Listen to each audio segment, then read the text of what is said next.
For many years, I was a private rafter and running rivers further and further afield, and then had the idea of writing my first book, Whitewater Rafting, and spent an entire year working on this book. That was the only year in up until, well, I raft occasionally now, but that was the only summer that I didn't raft in my entire life since age 16 was when I wrote this book.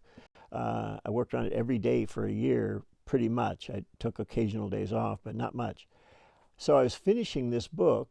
Took literally about 360 days to write this book, and interestingly, it's about 365 pages. And so I was just finishing up this book, writing an appendix listing Whitewater River outfitters. Oddly enough, it hadn't actually occurred to me that I wanted to be an outfitter.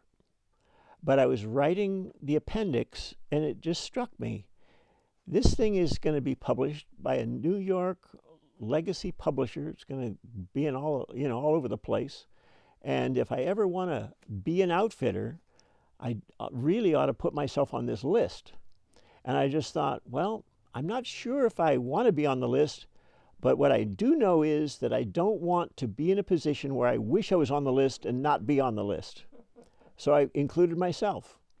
And in a certain sense, that it wasn't like it was all clear sailing and so on, but that just kind of tipped the scale. It followed from the fact that I was on that list that I created the company and so on. There's a little bit of sleight of hand where you just list yourself as an outfitter.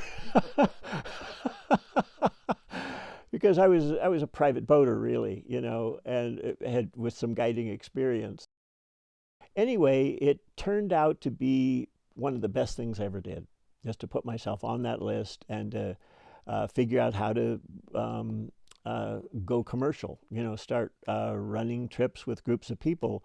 One of the first trips I ran right after publishing the book was with 11 people. And up until then, I had just run one boat trips, basically, or, with friends, 6 or 7 people. Anyway, with 11 people, because my whole way was to tune into the people, get to know them, really, create a sense of camaraderie and connection, and really make the most of this shared time on the river. It was such a huge dimension of floating a river. So 11 people to interact with and get to know and everything, it felt kind of overwhelming. But anyway, it wasn't long before I was running trips with 40 and even 50 people.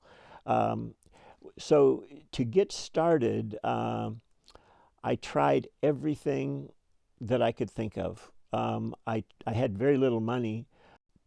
As a result of having little money, I figured out how to just barter river trips for the paper that I needed to print a brochure, barter river trips for the printing, barter river trips for the design, somebody to design the brochure. So I had a bunch of brochures having, basically through barter. And I thought, I had been a student of English literature at San Francisco State for many years. I held my faculty members, my professors, in high esteem. And I guess you have to in order to study so hard and, get a master's degree and everything. And I had worked my way through college, and one of my jobs was as a mail boy or mail guy. And so I knew where all the faculty mailboxes were on campus. There were about 1,000 professors. So I went around and I put a brochure in every single professor's mailbox. I really, in retrospect, appreciate the wake-up call that resulted from that. Out of 1,000 professors, how many professors do you think were interested? This brochure, by the way, was my first brochure. It was, I poured my heart and soul into it. It was a beautiful document of river exploration and so on. And Anyway, it was really an attractive invitation to expand your life and go have an adventure. Out of 1,000 professors, not one showed interest. Not one. And I could see, okay, if it was a dozen or something like that, but I just thought, not one. That's not an indictment of me. That's an indictment of them.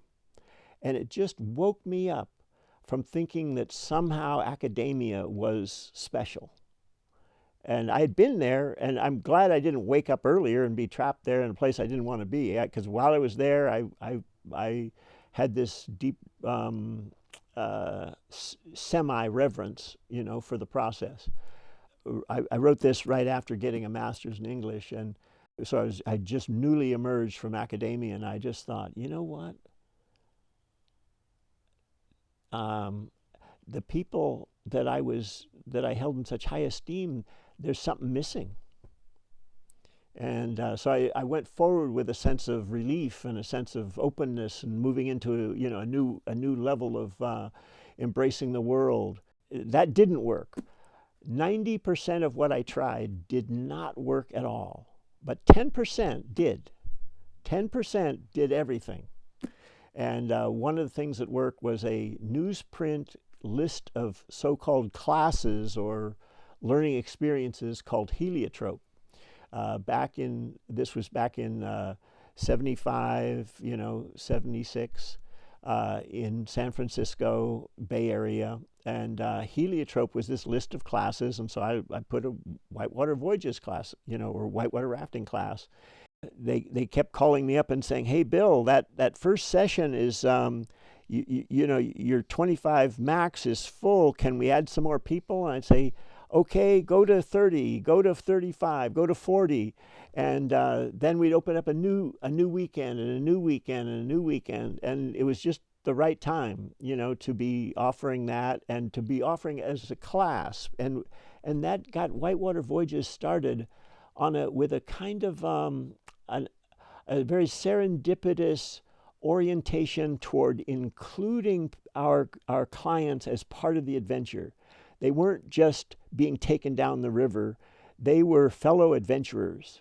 And so that became our core philosophy. And out of that was born our motto and our whole way of operating, which could be summed up as Adventure, Friendship, Growth, AFG. To this day, former Whitewater Voyages guides, and I'm proud to say there are thousands of people who came through Whitewater Voyages and guided for a year, 2 or 10 or 20, and in our 38-year history. And they still refer to those times like they'll talk about AFG, Adventure, Friendship, Growth. It was very important for so many people, and I still get letters from former guides and sometimes just from people who came on our guide schools that the guide school introduced them to and experiences that changed their life and that they still treasure.